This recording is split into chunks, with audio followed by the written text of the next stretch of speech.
apparently scrubbing. I thought, thank God that's over. Then, what happens, she catches me eating a bar of chocolate. She says, oh, he likes chocolate, does he? Then we'll do it with chocolate. Not normal chocolate, not normal nice brown chocolate. Oh, no. That's sickly white stuff. Every 4 weeks or so, I've got to lick it off her. I tell you, my friends, if I hear that cry once more, the Milky Bars are on me.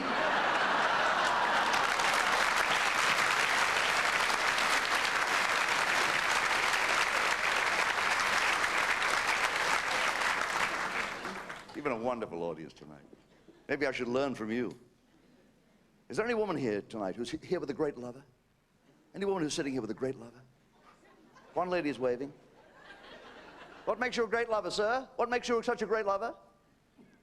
He doesn't answer, he just sits there licking his eyebrows. We'll never know his secret.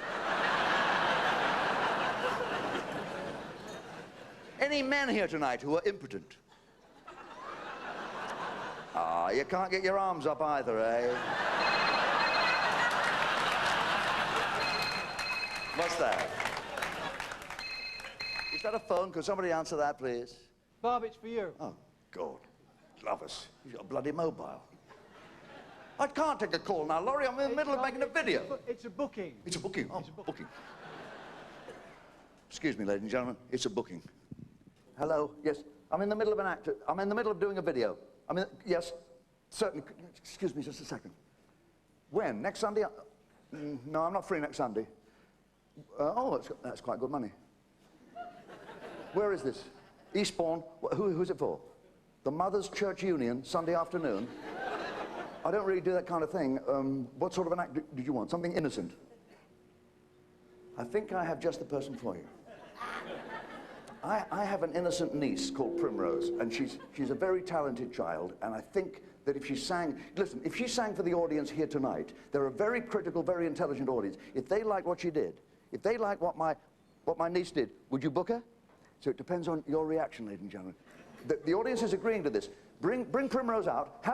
You're breaking up. I can't hear you. I'll go out in the car park. I'll talk to you in the car park. We'll talk money. No, I can't agree with that. No, the child is singing now. The child is singing for the audience, and I will discuss it with you. Yes, but I can't hear you. I'm taking you out in the car park. I'm taking a call in the car park. Yes, we'll discuss money out here.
Okay. Oh, listen to the audience. Listen to this audience.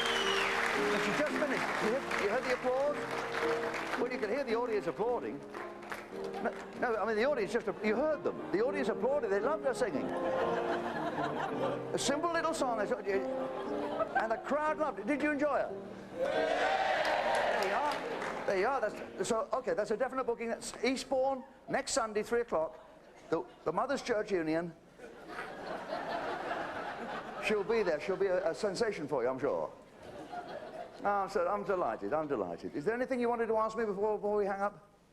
What does she do? Well, she comes out and she sings Home Sweet Home. And then she shows them her tits and her ass.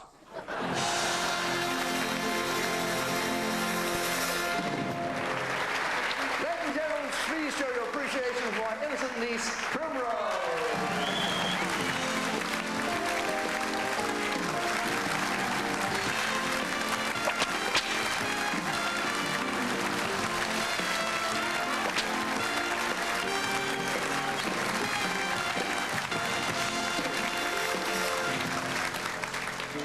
Scrapbook out yesterday. Bob's scrapbook. Going back over the years. Lived a long time. When I was 17, it was a very good year. It was a very good year for small town girls and soft summer nights. We'd hide from the lights on the village green. When I was 17. Lies. Never had any girls when I was 17. Pimply little fat fart I was. Stuck in my bedroom all alone.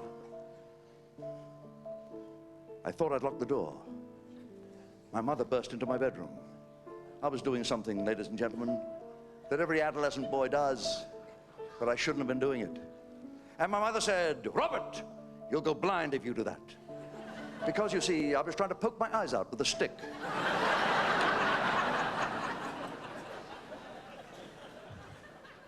My father stopped me masturbating by putting something in my tea. It was my penis.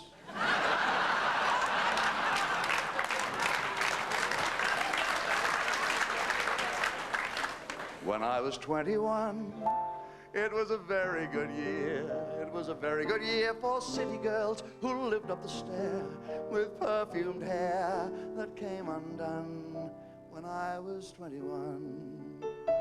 I was so desperate to meet a girl when I was 21. I had no opening conversational gambit. I didn't know how to chat up a girl up.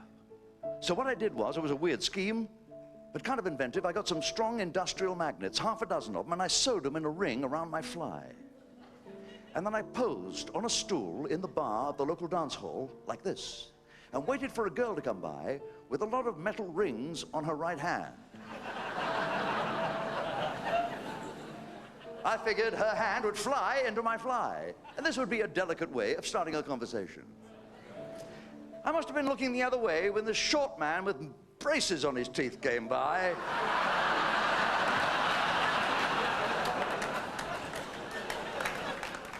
When I was 35, it was a very good year. It was a very good year for blue-blooded girls of independent means. We'd ride in limousines, their chauffeurs would drive. When I was 35. I remember I once went to an orgy. I remember the one I went to so clearly. It was kind of embarrassing, because afterwards you didn't know who to thank. There were about 17 of us there. We all took our clothes off. We were sort of inhibited. Somebody opened a bottle of whiskey. I got my first unintentional laugh of the evening when I said, "Mine's a large one." We had a wonderful time. I've never forgotten it. It was sensational. But the following morning, the worst thing in the world had happened to me. I went into the bathroom as a man does. I looked down as a man does, and I saw a blister in a place where a man never wants to see a blister. I was panicking. I rushed to the doctor. I showed it to him. I said, "What do you think? Is there someone out there with an unspeakable disease?" He said, "No, there's someone out there with only one contact lens."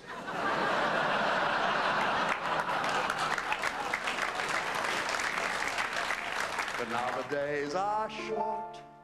I'm in the autumn of the year, and I think of my life as vintage wine from fine old kegs. From the brim to the dregs, it poured fine and clear. People say to me, after you've been married to the same partner for so many years, isn't sex sort of predictable? You know exactly what it's going to be like. And I say no. It's a bit like seeing your favorite movie. You can see that over and over again, and although you know what's going to happen, and you know how it's going to end, it's never boring. My favorite movie is Frankenstein. And in a way, my wife's exactly like Baron Frankenstein, because she takes seemingly dead tissue and raises it into life.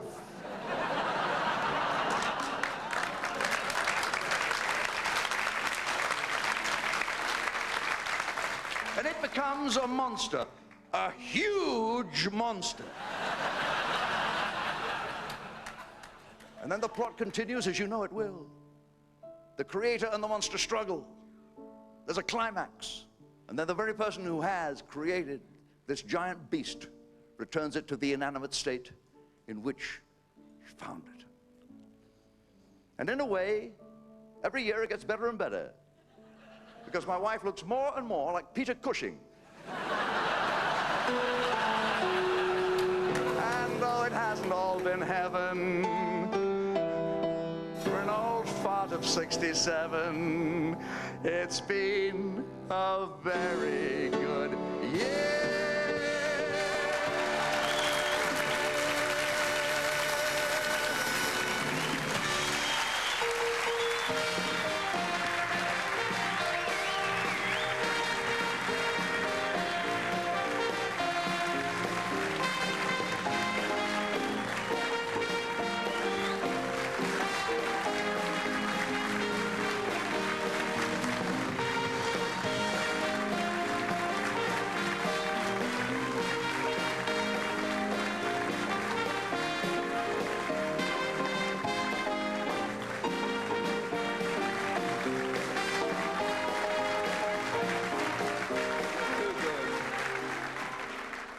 I can't walk away from a beautiful woman or a warm audience. It's such a joy to be with you tonight. Thank you for being here for this video. Thank you very much for coming. Thank you for your laughter, your applause, your sense of humor. This Eskimo, and my father once rubbed noses with an Eskimo girl and got a serious case of sniffles. This Eskimo has trouble with his snowmobile. He takes it to a mechanic. The mechanic says, it looks as if you've just blown a seal. And the Eskimo says, no, it's the frost on my moustache gives you that impression.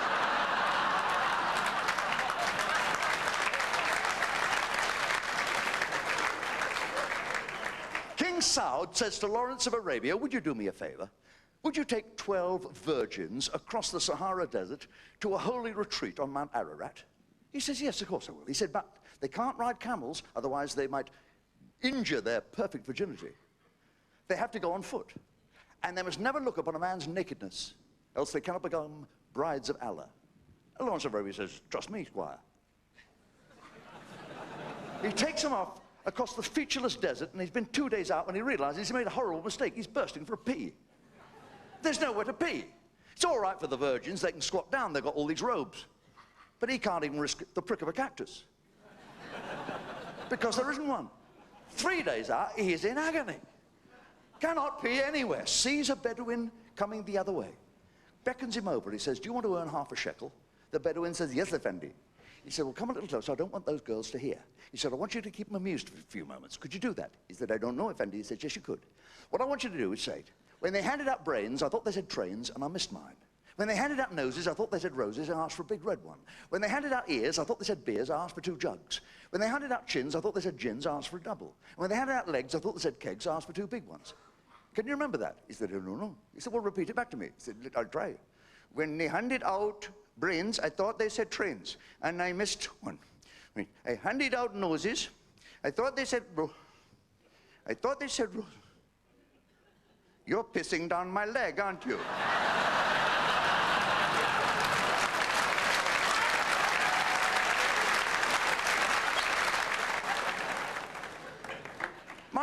My brother-in-law, the leech, he's in jail. He was imprisoned for his beliefs. He believed you could wank on the bus.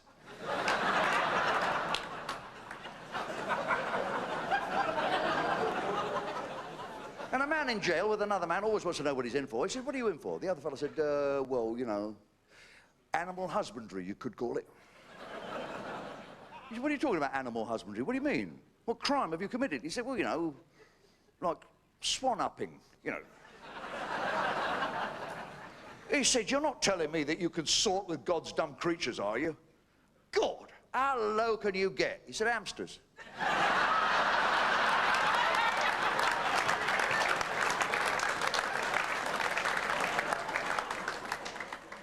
Prince Edward, last night in the Marines, his very last night serving in the Marines, Prince Edward was given a wonderful dinner, a marvelous ball, and around about midnight he left slightly the worse for booze. And he's crossing the parade square in his full dress uniform on a moonless night. When it came over him that he'd had too much to drink, the cold air hit him all down the front of his beautiful dress uniform. He urpsed. Got into his quarters, crashed out. Woke up to the soft sound of brushing. There was his Batman, brushing the dried urps of his uniform tunic. And you go, a man has to be a hero to his Batman. He said, oh, my Lord, I remember that. Coming back from the function last night, I bumped into a corporal who threw up all over me. We must find out who he is and give him 3 months confined to barracks. The Batman said, well, I shall make it 6 months, Your Royal Highness. Why? He's shit in your trousers as well.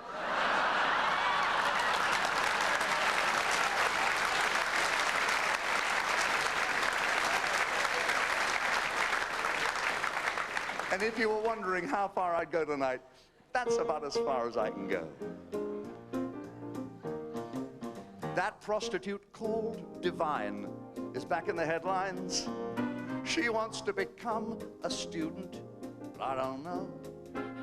The authorities say she can't. She's already blown one grant. And that's about as far as I can go. Your buddy has bought a barge to take on the water. Upon some far canal, he goes with the flow. You think that you see your pal, and you go, far canal. And your job as a shipping clerk is terribly busy. You're shipping out goods non-stop. It's really all go. What's this you're on the parcel shelf? My God, you've shipped yourself. That's about as far as I can go. Say I'm dry, say I'm fighting shy. Well, my image is bearing the brunt.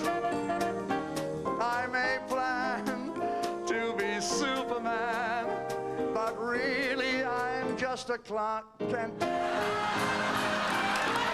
And if you should ask for more, I'll spell it out for you. Those two words, for and more, have an R and an O. And though there's an F in for, there ain't no F in more.